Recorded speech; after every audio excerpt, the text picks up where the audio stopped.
Magandang araw mga bata. Ngayon ang ating paksang pag-aaralan ay tungkol sa pambansang teritoryo ng Pilipinas. Bago tayo magsimula, tingnan muna natin ang ilang mga salitang maaaring matagpuan natin sa ating aralin ngayon. Subukan nga natin. Ito ay isang nasasakupang lupa, dagat o espasyo, pag-aari o konektado sa isang particular na bansa, tao o hayop. Ano kayang salita ito? Nakuha na ba? Isa pa. Very good. Ang tamang sagot ay teritoryo. Sunod na salita. Ito ay kasunduan sa pagitan ng dalawang bansa ukol sa issue o paksa.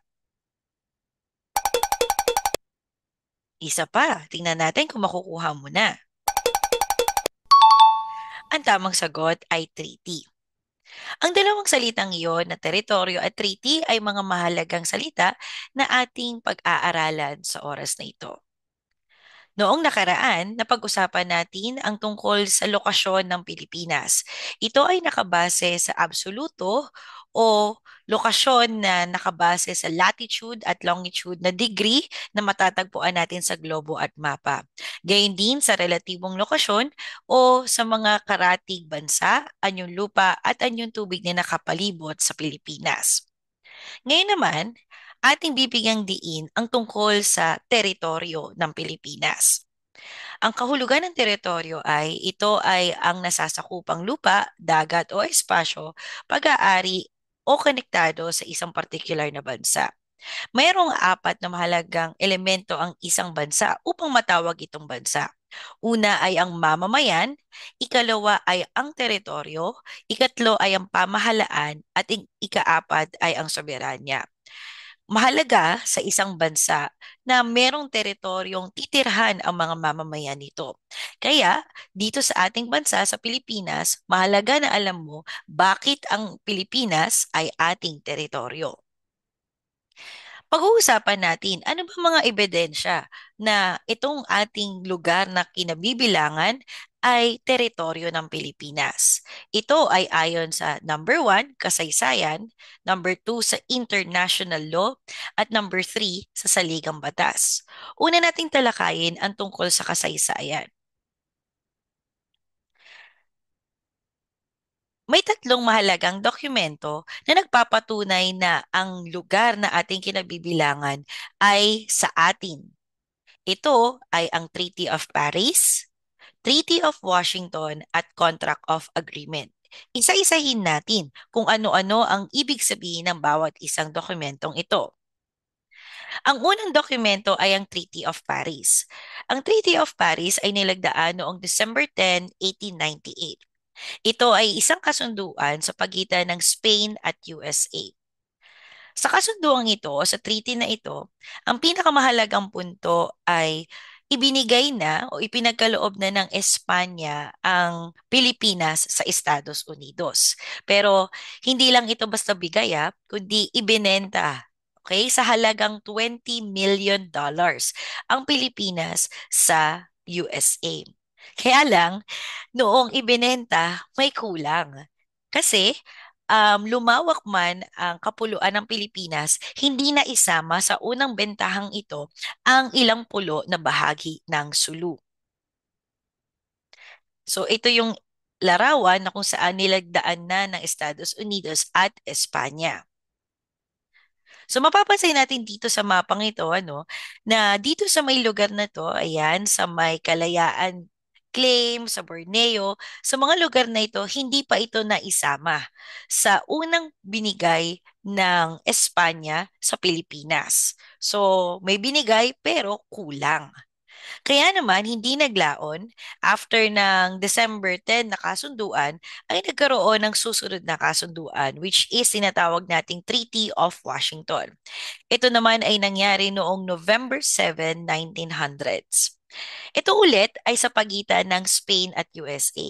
Dahil alam nga ng Spain na kulang yung una niyang naibigay na lupa, na pagkasunduan nilang lupa ng Pilipinas, ay nagkaroon ulit sila ng panibagong kasunduan. Dito naman sa kasunduang ito, isinama na ang ilang mga pulo ng Cebu, Siboto, Cagayan de Tawi-Tawi at lahat ng mga nasasaklaw nitong malapit sa Isla Borneo. So ano yung mga itsura ng mga pulong ito na nasa may bandang Sulu?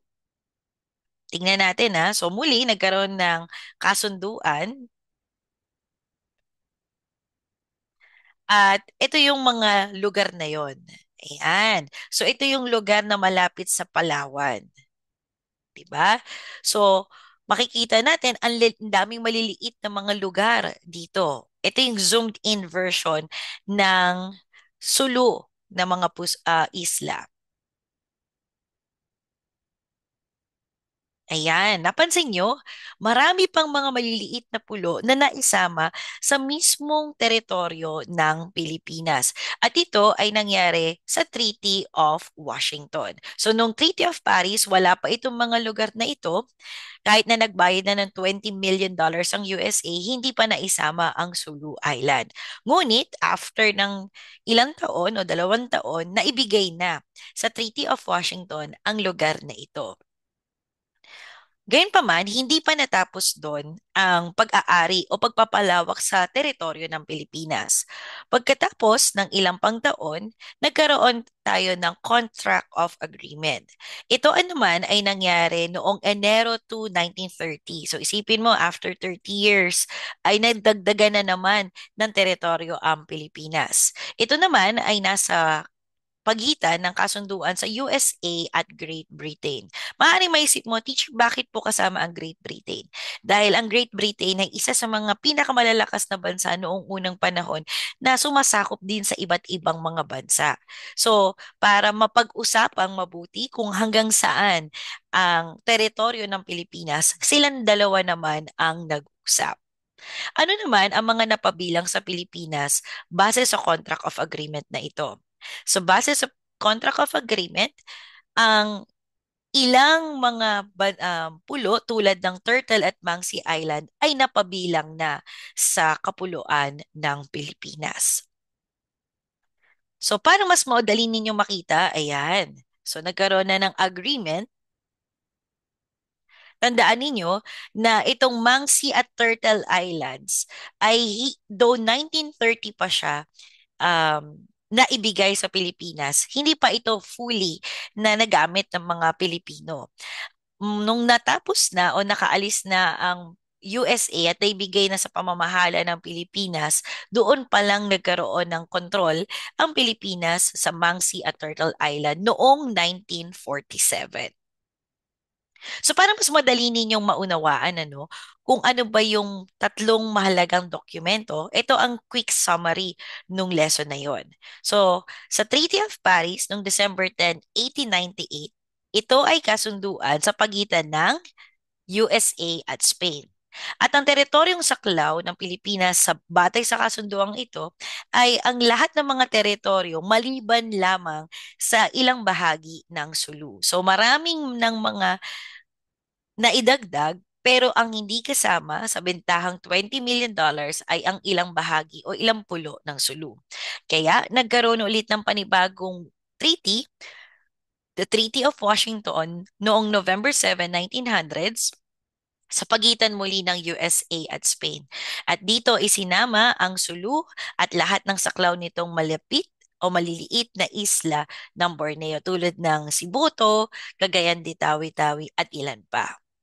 Now, matapos na maibigay ang ilang pang isla ng Sulu, ay nagkaroon pa tayo ulit ng isa pang agreement na tinatawag nating Contract of Agreement noong January 2, 1930 at ito naman ay sa pagitan ng USA at Great Britain. Sa pagitan ng USA at Great Britain, nadagdag sa Pilipinas ang Mangsi Island at ang Turtle Island.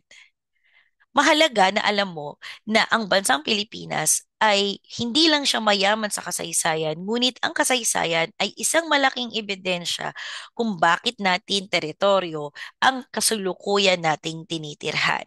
Muli, ang tatlong mahalagang teritoryo ay tatlong mahalagang treaty o kasunduan naayon sa ating kasaysayan ay ang Treaty of Paris, Treaty of Washington, and Contract of Agreement.